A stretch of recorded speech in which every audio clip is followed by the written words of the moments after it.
अचानक इतने सारे लोग अपना सोना क्यों बेच रहे हैं? पिछले कुछ महीनों में एक अलग सा ट्रेंड देखने को मिला है। लोग सोना खरीद कम रहे हैं और बेच ज्यादा। क्यों? लोगों को सोने के दाम क्रैश होने का डर क्यों है? अप्रैल मई जून के महीनों में रिकॉर्ड इंडियंस ने पुरानी ज्वेलरी, कॉइन्स, बिस्किट ये सब बेचे। ऐसा क्यों हो रहा है? क्यों गिर गए? जबकि युद्ध के चलते तो दुनिया में अनसर्टेनिटी हो गई है, अनिश्चितता हो गई है। लोगों को तो अभी और सेफ हेवन यानी गोल्ड की तरफ जाना चाहिए था। क्या है इसका कारण? और एक्सपर्ट से समझेंगे आगे आने वाले समय में सोने के दाम बढ़ेंगे या कम होंगे और आप ऐसे में क्या कर सकते हैं। आज इसी पर बात करेंगे। हाय, मैं हूं श्रुति और आप देख रहे हैं खर्चा पानी। Brought to you by Sharda University, where the software engineer meets the talented photographer.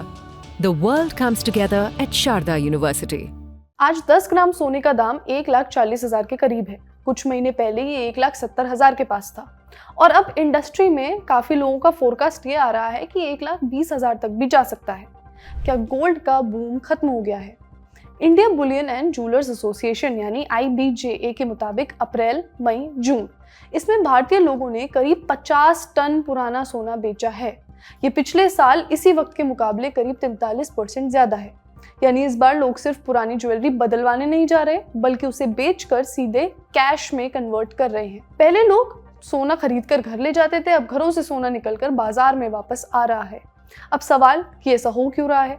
इसकी शुरुआत होती है सोने की कीमत से। कुछ महीने पहले गोल्ड लगातार नए रिकॉर्ड बना रहा था। हम सबको पता है 2025 के एंड में और 2026 की शुरुआत में किस तरह से गोल्ड के प्राइसेस ऊपर पहुंचे। दाम इतने ऊपर पहुंच गए कि बहुत सारे लोगों ने सोचा जितना फायदा होना था हो गया। ये साइकोलॉजी भी होती है, इन्वेस्टर्स की होती है, कंज्यूमर्स की होती है, हम सबकी। जो IBJ है उनके नेशनल सेक्रेटरी ने ET से बातचीत में कहा, सुरेंद्र मेहता, उनका मानना है कि भारतीय परिवार इस समय सोने की ऊंची कीमत का फायदा उठाकर कैश बना रहे हैं और इसकी एक बड़ी वजह ये है कि अगर दाम और नीचे चले गए तो वही ज्वेलरी बाद में कम कीमत पर बिकेगी। इस बार लोग नई ज्वेलरी खरीदने के लिए पुरानी ज्वेलरी एक्सचेंज नहीं कर रहे हैं, सीधे बेच रहे हैं। अब सवाल तो ये भी बनता है कि लोगों को अचानक ऐसा क्यों लग रहा है कि दाम और नीचे जा सकते हैं।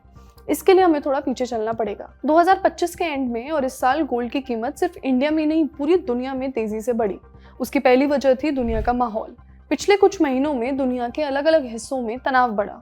ऐसे समय में जब युद्ध का खतरा हो और दुनिया की इकोनॉमी को लेकर इतनी अनसर्टेनिटी हो तो लोग शेयर बाजार से पैसा निकालकर ऐसी जगह लगाते हैं जिसे ज्यादा सुरक्षित माना जाए। गोल्ड ऐसी ही एक जगह है। मार्केट में इसे सेफ हेवन कहते हैं, मतलब ऐसी जगह जहाँ लोग मुश्किल वक्त में अपना पैसा पार्क करना पसंद करते हैं। फिर क्या? गोल्ड की डिमांड बढ़ने लगी। डिमांड बढ़ती है तो कीमत बढ़ जाती है। लेकिन वजह सिर्फ इतनी नहीं थी।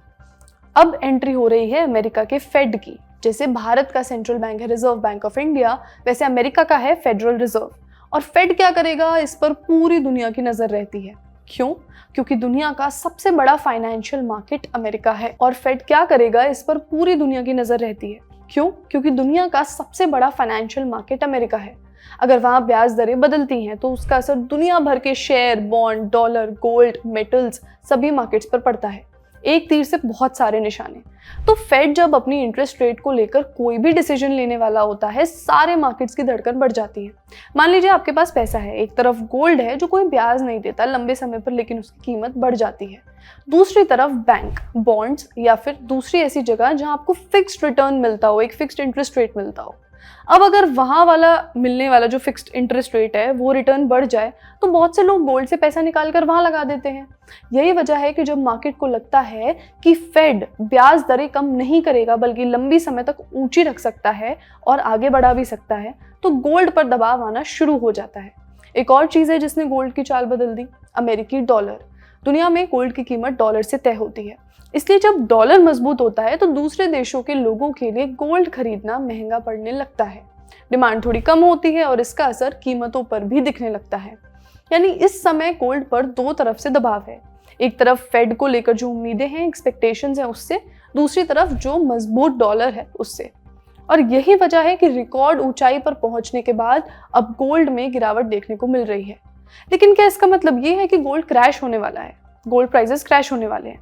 यही समझने की जरूरत है। मार्केट में इस वक्त ऐसी बातें जरूर चल रही हैं कि अगर दबाव बना रहा तो गोल्ड करीब 1,20,000 पर 10 ग्राम तक भी आ सकता है।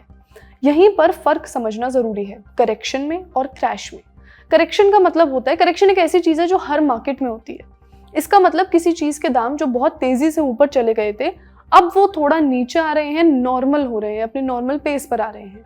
जबकि क्रैश का मतलब होता है अचानक और बहुत बड़ी गिरावट। अभी मार्केट में जिस चीज की चर्चा ज्यादा है वो करेक्शन की है, लेकिन बहुत से लोगों ने इसे क्रैश का डर मान लिया है और शायद इसी वजह से लोग जल्दी जल्दी अपना पुराना सोना बेच रहे हैं।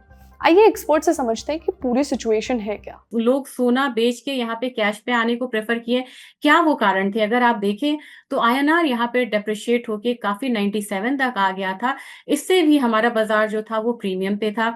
दूसरी चीज थी जबकि हमारा अचानक से यहाँ पे इम्पोर्ट ड्यूटी 6% से 15% बढ़ा, यानी कि 9% बढ़ा, तो इंटरनेशनल मार्केट से अलग भारतीय लोगों को यहाँ पे 9% का प्रीमियम मिला, प्लस उन्हें प्रीमियम मिला रुपया का। इसकी वजह से भारतीय बाजार में सोने में ज्यादा गिरावट नहीं आई और यहाँ पे ज्वेलर्स से लेके रिटेलर्स ने प्रॉफिट बुक करने का एक अच्छा मौका मतलब समझा और वहां पे उन्होंने प्रॉफिट बुक किया। वो और फॉल को यहाँ पे सेंस कर रहे थे क्योंकि यहाँ पे फेड की यहाँ पे स्टेटमेंट आ गई थी कि हो सकता है कि 2026 में वो एक रेट हाइक देखें। इसके साथ साथ लोगों को ये उम्मीद बढ़ी कि शायद थोड़ा सा और यहाँ पे फॉल आता है, तब यहाँ पे हम वेट एंड वॉच की स्ट्रैटेजी के बाद एक्यूमुलेट करना शुरू करेंगे, एक बॉटम का एक एक्यूमुलेशन जोन का, जो हो सकता है यहाँ पे जुलाई अगस्त वाले महीने में आता हुआ देखें। सवाल ये भी है कि अगर लाखों लोग सोना बेच रहे हैं तो वो जा कहाँ रहा है। यहीं से शुरू होती है गोल्ड रिसाइकलिंग की कहानी। रिसाइकलिंग सुनकर लगता है कि कोई बहुत बड़ी फैक्ट्री वाला काम होगा, लेकिन इसकी शुरुआत आपके घर से होती है। आप पुरानी ज्वेलरी बेचते हैं, वो ज्वेलरी रिफाइनर के पास जाती है, वहां उसे पिघलाकर 24 कैरेट शुद्ध गोल्ड बनाया जाता है। फिर वही गोल्ड दोबारा ज्वेलर्स के पास पहुंचता है और उससे नई ज्वेलरी, सिक्के और दूसरे गोल्ड के प्रोडक्ट्स बनाए जाते हैं। यानी जो सोना सालों से लॉकर में पड़ा था वो फिर से इकोनॉमी का हिस्सा बन जाता है और इस समय इस बिजनेस में अच्छी खासी तेजी दिख रही है। मुथूट एक्सिम के मुताबिक उसके देश भर में 100 से ज्यादा गोल्ड पॉइंट्स पर पुराने सोने की खरीद करीब 40% बढ़ गई है। वहीं ऑगमोंट है, उसने भी अपने गोल्ड फॉर ऑल नेटवर्क बढ़ाकर 114 सेंटर तक पहुंचा दिया है ताकि लोग आसानी से अपना सोना जांच सकें, बेच सकें और उसका पैसा ले सकें। इसका असर पूरे देश पर भी पड़ सकता है। भारत दुनिया के सबसे बड़े गोल्ड खरीदने वाले देशों में से है, लेकिन एक सच ये भी है कि हमारे यहाँ इस्तेमाल होने वाला ज्यादातर गोल्ड विदेशों से आता है। यानी हमें गोल्ड इंपोर्ट करना पड़ता है, जिसके लिए बहुत सारा डॉलर भी लगता है। फाइनेंशियल ईयर 2026 में भारत ने करीब 72.4 अरब डॉलर का गोल्ड इंपोर्ट किया। लेकिन अगर घरों में रखा पुराना सोना बड़ी संख्या में वापस बाजार में आने लगे तो नया गोल्ड बाहर से मंगाने की जरूरत कुछ कम हो सकती है। पिछले साल रिसाइकल्ड गोल्ड से करीब 125 से 150 टन की सप्लाई हुई थी। इस साल इंडस्ट्री का अनुमान है कि ये बढ़कर 200 से 250 टन तक पहुंच सकती है।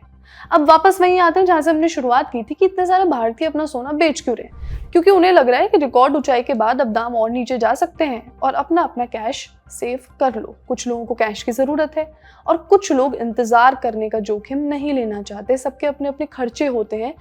भारत में तो आपको पता ही है, चाहे घर में कोई बड़ा फंक्शन हो, कुछ हो, लोग उसके लिए सोना खरीदते हैं, सोने में इन्वेस्ट करते हैं। लेकिन अगर आपके घर में भी सोना रखा है तो फैसला सिर्फ इस आधार पर मत लीजिए कि बाकी लोग क्या कर रहे हैं। ऐसे में जरूरी है कि कोई भी जरूरी फाइनेंशियल डिसीजन अपनी कंडीशन को समझकर ही लिया जाए, ना कि किसी ट्रेंड में आकर। क्योंकि भारत में गोल्ड की कहानी सिर्फ कीमत या ज्वेलरी की नहीं है, भरोसे की भी है। और शायद इसी वजह से दाम ऊपर जाए या नीचे, भारत और सोने का रिश्ता बदलता हुआ तो नहीं दिख रहा है। आप इस बारे में क्या सोचते हैं, हमें कमेंट्स में बताएं। आज का खर्चा पानी यही था। अपना ख्याल रखिए और देखते रहिए द लर्निंग टॉप। शुक्रिया।